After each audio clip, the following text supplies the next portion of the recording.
And I can't deny the fact that you like me right now. You like me.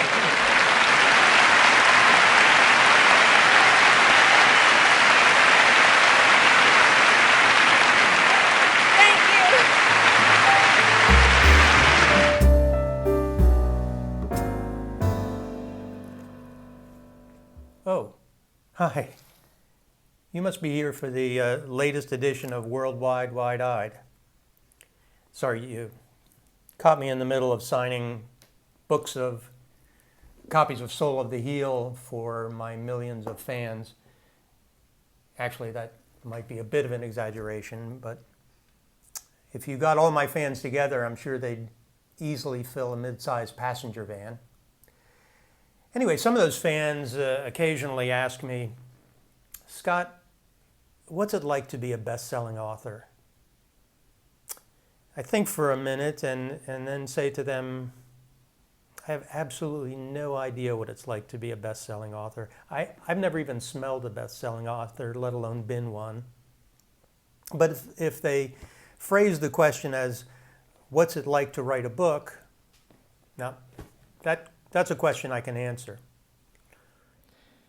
And I think about these brilliant and successful and prolific writers, and I'm none of those.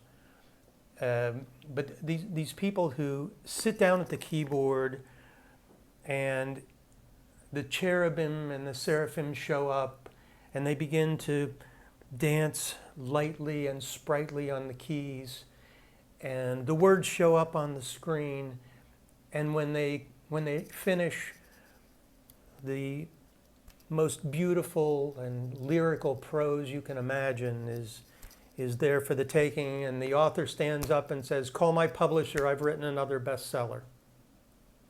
That's not how it works for me. In fact, when I write, it's like every word is my favorite, my most important, and my most difficult to reach body part, and it's being surgically removed, and there's not an anesthesiologist anywhere to be found. It is painful for me when I write. So when I explain this to my inquirers, I'm surprised when they say, but none of that comes through in your writing. I'm also gratified it doesn't, because that would make for pretty bad reading. And when I read the comments that readers of Soul of the Heel have posted on Amazon.com, I'm very much humbled by what they've written.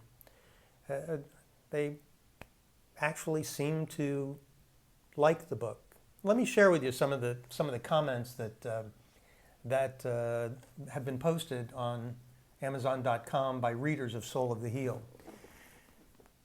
Eberly 1990 wrote, "It is insightful, witty, and always entertaining."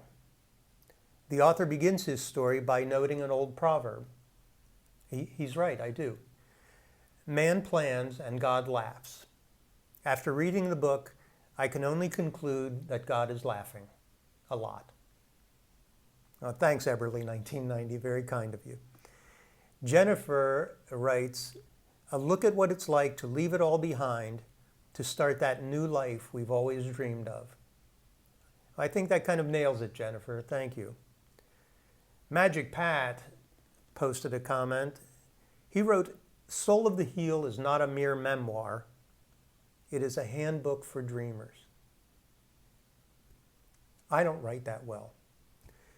When I finished Soul of the Heel, I said to myself, bravo, encore.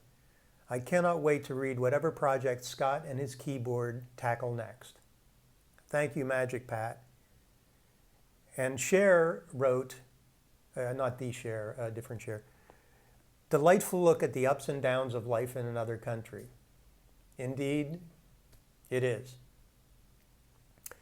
Friendly Foodie, a reader from Boston, writes, "Scott Bergstein takes the reader on this most personal, engaging, and soul-searching endeavor. The reader can assume the role of armchair expat, living vicariously through Scott's experiences. Or, just perhaps, Soul of the Heel will be the model to enrich and advance your own daydreaming adventures. Thank you, friendly foodie, very kind. SB from London kind of nails it. A love story told through eyes still misty with wonder at the sheer luck of having met the love of his life.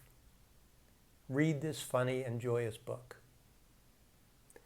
And finally, an Amazon customer in New York City writes, an Italian year in Provence, but better. I got nothing.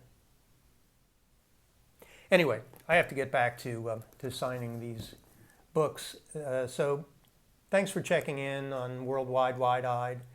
And if you've read Soul of the Heel and want to leave a review for a video like this that you'll live on in posterity, please feel free.